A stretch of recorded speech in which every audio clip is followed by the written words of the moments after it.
നമുക്ക് കാർഡ്ബോർഡിനെ ഒന്ന് കുട്ടപ്പനാക്കി എടുത്താലോ? ഈസിയാണ് കേട്ടോ. ഒരു കാർഡ്ബോർഡ് എടുക്കുക, ഇഷ്ടമുള്ള പെയിൻറ്റ് ഒരു 3 പെയിൻറ്റ് നിങ്ങൾ സെലക്ട് ചെയ്യുക. വേണമെങ്കിൽ ഓറഞ്ച്, മഞ്ഞ അങ്ങനെ സെലക്ട് ചെയ്യുക. ഞാനിവിടെ വൈറ്റ് പിന്നെ ബ്ലൂ, ഡാർക്ക് ബ്ലൂ അതാണ് സെലക്ട് ചെയ്തിരിക്കുന്നത് കേട്ടോ. അത് നമ്മൾ ഓർഡറിൽ ഒന്ന് അടിച്ചു കൊടുക്കുക. 3 ലെയറായിട്ട് അടിച്ചു കൊടുത്താൽ മാത്രം മതി. ഞാൻ നീല അടിച്ചു കൊടുക്കുന്നത് കാണിക്കുന്നില്ല, കാരണം വീഡിയോ നല്ല ലെങ്ത് ആവും വിചാരിച്ചിട്ട് അങ്ങനെ കാണിക്കുന്നില്ല കേട്ടോ. അപ്പോൾ നന്നായിട്ട് തന്നെ അടിച്ചു കൊടുക്കാം. കളർ നല്ലപോലെ അടിച്ചു കൊടുക്കുക കേട്ടോ. പിന്നെ അത് കഴിഞ്ഞിട്ട് ഇഷ്ടമുള്ള പിക്ചർ നിങ്ങൾക്ക് എന്താ വെച്ച് വരയ്ക്കാം. ഞാൻ ഇവിടെ ഒരു ചെടിയാണ് വരച്ചു കൊടുത്തിരിക്കുന്നത്. ഒരു ട്രെൻഡിങ് ആയ ഒരു പിക്ചർ നോക്കിയിട്ട് വരച്ചതാണ് കേട്ടോ. പക്ഷേ ഇത് വട്ടത്തിലായിരുന്നില്ല, ഒരു റൗണ്ടിലായിരുന്നില്ല കേട്ടോ. എനിക്ക് ഇഷ്ടമുള്ള രൂപത്തിലെടുക്കാം, ഇഷ്ടമുള്ള ഷേപ്പിലെടുക്കാം കേട്ടോ. അപ്പോൾ 2 തണ്ട് വരച്ചു കൊടുക്കുക.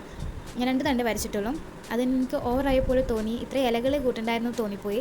പക്ഷേ ഞാൻ ആദ്യമായിട്ടാണ് ഇങ്ങനൊരു ഇത് ചെയ്യുന്നത് കേട്ടോ. പിന്നെ ഞാൻ ബുക്കിൽ ചെയ്തിട്ടുള്ളൂ, അത് അതിൻ്റെ വീഡിയോ ഇട്ടിട്ടുണ്ടായിരുന്നു. വേണമെങ്കിൽ ലിങ്ക് ഇതിൽ കൊടുക്കാം കേട്ടോ. അപ്പോൾ എല്ലാവർക്കും ഇഷ്ടപ്പെടുന്നു വിചാരിക്കുന്നു. ഈസി സ്റ്റെപ്പാണ്, ഇതൊക്കെ എല്ലാവർക്കും അറിയുന്നതാണ്. പിന്നെ നമ്മുടെ വാളൊന്ന് ഡെക്കോർ ചെയ്യാൻ വേണ്ടിയിട്ട് ഈസി ആയിട്ട് ചെയ്തതന്നേ ഉള്ളൂ കേട്ടോ. നിങ്ങൾക്ക് വേണമെങ്കിൽ ഗ്ലാസ്സിൽ ചെയ്യാം, അല്ലെങ്കിൽ ഫ്രെയിം ഉണ്ടെങ്കിൽ ഫ്രെയിമിൽ ചെയ്യാം, ഫ്രെയിം ആക്കി വയ്ക്കാം. അപ്പോൾ നമ്മുടെ പെയിൻറ്റിങ് കൂടെ ശരിയായിട്ടുണ്ട്. എങ്ങനെയുണ്ടെന്ന് എല്ലാവരും കമൻറ്റ് ചെയ്യണേ. എനിക്കറിയില്ല, എനിക്കത്ര ഇഷ്ടപ്പെട്ടിട്ടൊന്നുമില്ല, പിന്നെ അങ്ങ് ഒപ്പിക്കാം അല്ലേ. നിങ്ങൾക്ക് ഇഷ്ടപ്പെട്ടെന്ന് വിചാരിക്കുന്നു. ഇഷ്ടപ്പെടുകയാണെങ്കിൽ ലൈക്ക്, സബ്സ്ക്രൈബ്, ഷെയർ ഒന്നും മറക്കരുത് കേട്ടോ. Okay, thank you all.